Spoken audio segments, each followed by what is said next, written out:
Good morning, everyone. Super impressed to see all those hands go up about thinking about sustainability in the context of everything we're talking about today. It is coming at us at a million miles an hour, and I think part of what we're talking about here as well is about big data.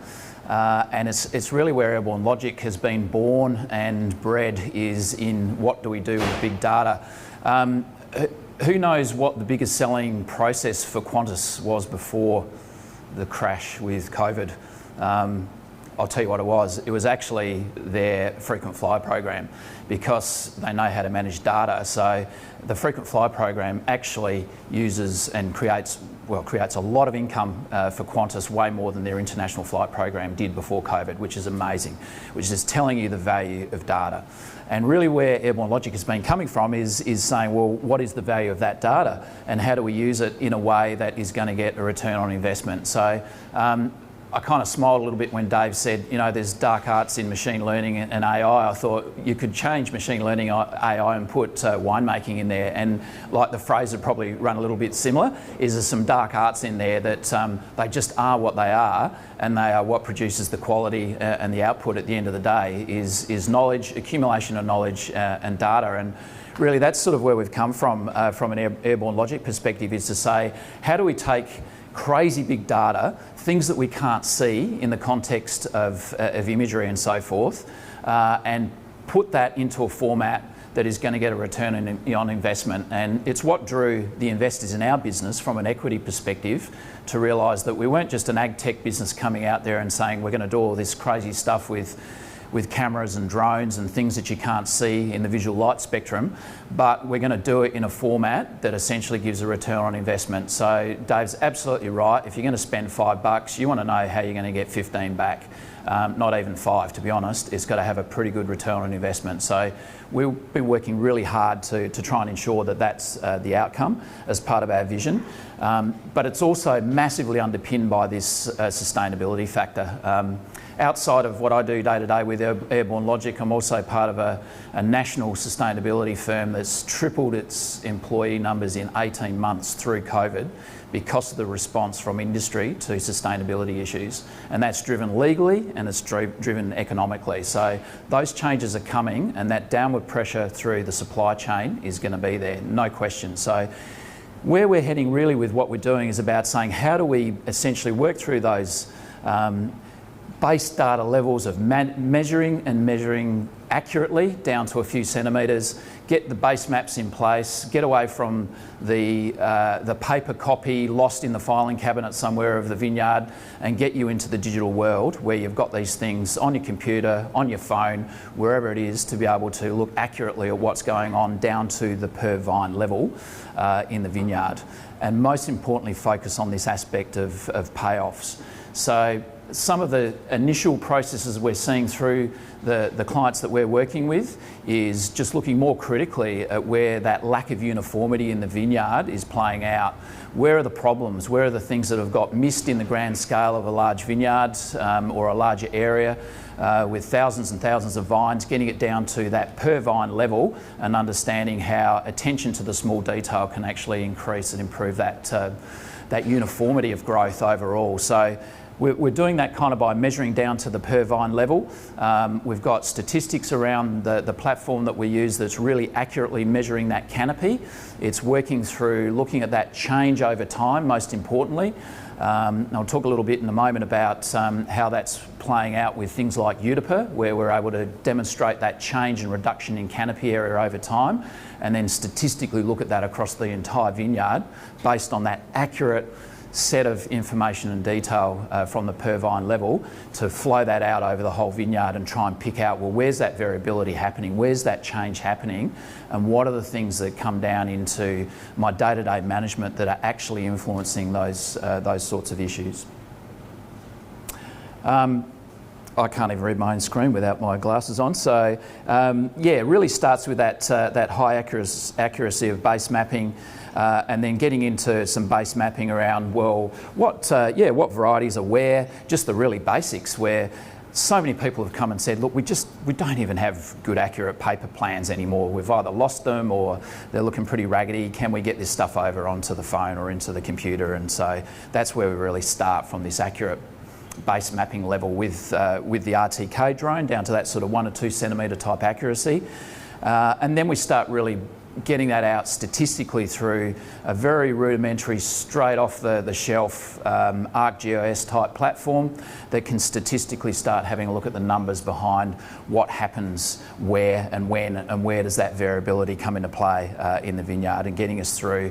Finally, for those people that choose on that journey, and not everybody does, is the more detailed analytics around things like NPK, water stress, accumulating that information across the whole of the vineyard from that initial start at the basic individual vine level.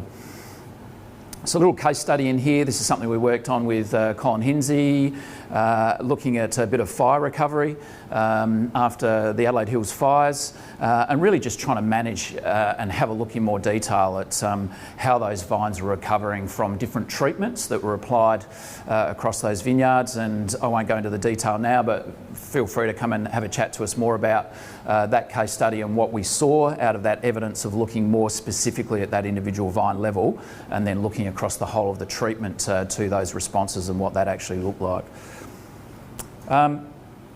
And probably, how am I travelling for time, guys? Okay, I'm trying to race through this a little bit.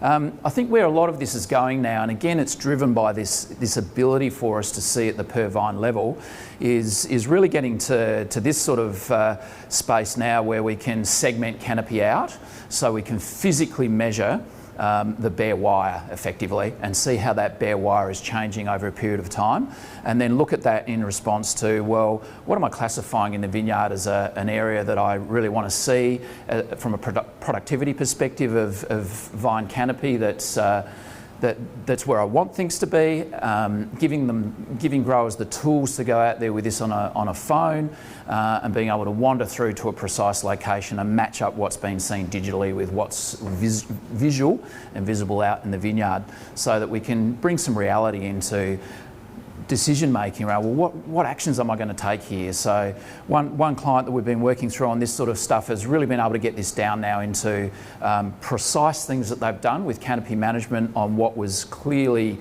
areas in the vineyard that were not as productive, less uniform, and he's pretty convinced they've put another 10 tonnes onto that block across that whole vineyard. So those numbers become real. When you distill that through into whatever your productivity programs are, those numbers become real. And in his particular case, the cost of getting that information was absolutely sitting well below of what the return on investment was. So where to for us around a lot of this stuff? We're working across a lot of different industries with this. Obviously a centre pivot with some potatoes where that image about topography says, so this ability to measure topographically at fine detail down to a few centimetres of contours, for instance, and then really start looking at this, all of these other data layers that come out of the non-visual light spectrum that we can't necessarily see as humans, whether that be heat stress, whether that be NPK, change over time, and being able to put real parameters around that. And this is where the ability to go back to my original comments around what do we do with big data is we can trust more in that big data than in our memories, and we can start to measure these things over time and be absolutely sure that we're seeing that change over time. And I think that's the power of some of the things that we're working through, particularly in the viticultural industry at the moment, is to be able to demonstrate that change over time. One of our other areas of significant interest is carbon. I won't talk about that now. We'll talk about that if we've got enough time afterwards. But yeah, NDVI is something that's been around for a long time, in having a look at the various sort of vigour aspects of canopy and so forth. That's just one small part of the type of information that we're able to collect here. And we've been putting that all into some really great little case studies and benefits. And Hill River Clare Estate up in the Clare Valley with Rob Jeschke, I'd have to say one of the most amazing farmers I've met in sort of 30 odd years of amazing diversity across his farm in what he's done with everything from export hay through to chickens, and certainly with the wine label, the old Penfolds Hill River Clare Estate there. So yeah, he's really looking at how he brings this type of information into his operations in a vineyard context, having done a lot of this in Broadacre, and his lads working with big machinery in Broadacre. They get the whole, okay, how do we collect data across that sort of landscape? Dad, can we bring that type of technology to benefit into the vineyard as well? So it's been a really cool case study to go through with those guys, and happy to tell you more detail about that out on the stand.